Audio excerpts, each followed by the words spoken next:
Hey everyone, welcome back with another review. This is my review of Bleach chapter 528, I think. Yes, Bleach chapter. Hold on a sec.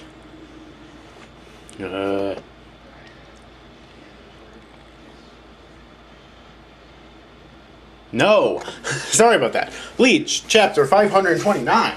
Okay, so let's give it the review. Okay, the first part of this chapter is very simple.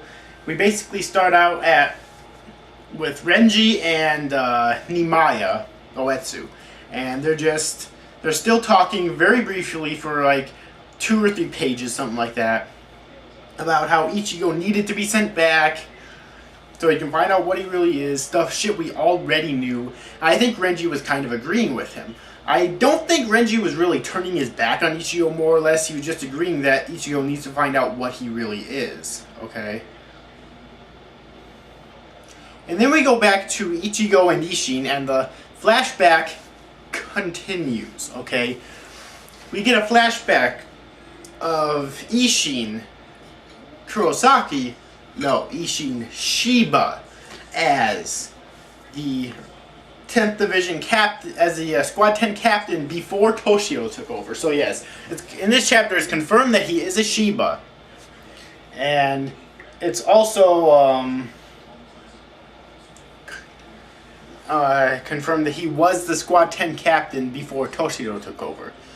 Alright, and Rangiku was even his lieutenant back in the day, and Toshio, I believe, was the 3rd seat, okay? So, Rangiku and Toshio actually knew Ishin back then, which is really interesting, and we already knew that Ishin lost his powers somewhere along the way, but Toshio and Rangiku, along with a few others, went to the world of the living during the Rancor arc, so my guess as to why they didn't say anything about it is probably out of respect for their old captain. My theory now is that they knew all along everything about who Ishin really was, their old captain, but they didn't say anything about it out of pure respect. That's my theory. Alright. That's my prediction now.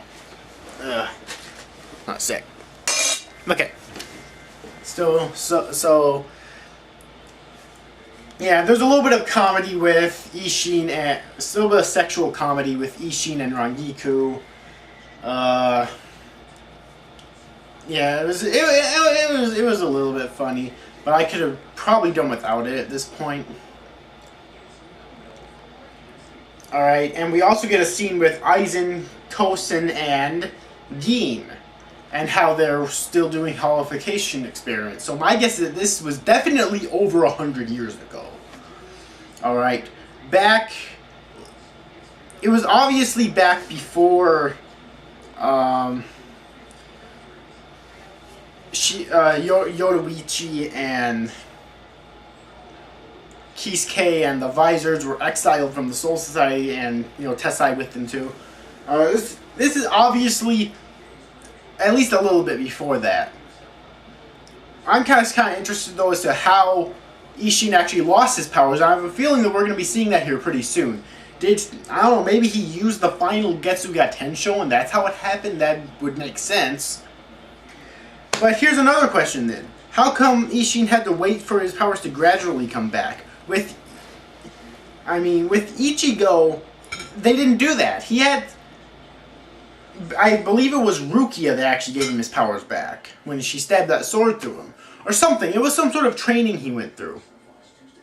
So, but why did Ichigo have to do that? But all Ishin had to do was wait for his powers to gradually come back. Or was it...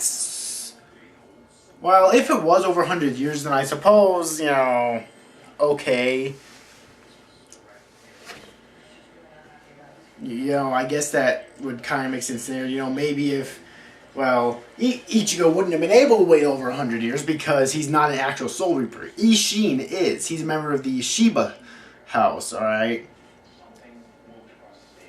So, yeah, he's he has the lifespan of Soul Reapers. Ichigo does not. At least, well, supposedly. I'm pretty sure he doesn't. Okay, because he's not a Soul Reaper. Okay, so yeah. But overall, this chapter was pretty good. I have a feeling that Aizen was partially responsible for Isshin losing his powers, and also for Ichigo's birth in the first place.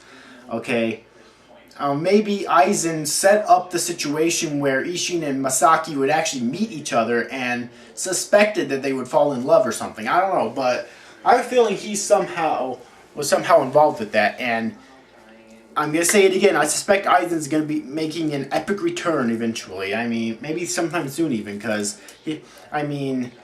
fucking Jua Bak already mentioned him twice, I believe, and now he's in this flashback, so why do I have the feeling that he's going to be coming back again soon? Even if he's not the main villain, alright? Even if he's, just like a side villain that ends up being defeated again before Jua Bak, I still have that feeling, okay? Overall, though, I did really like this chapter. I know there's not, from what I've heard, there's not going to be a Naruto chapter next week. I'm not sure if that applies for Bleach as well, but if it does, then damn. But yeah, anyways, I hope you enjoyed this review. See you after, guys. Really good chapter. Hope you enjoyed this review. See you after, guys. Thanks for watching. Bye-bye.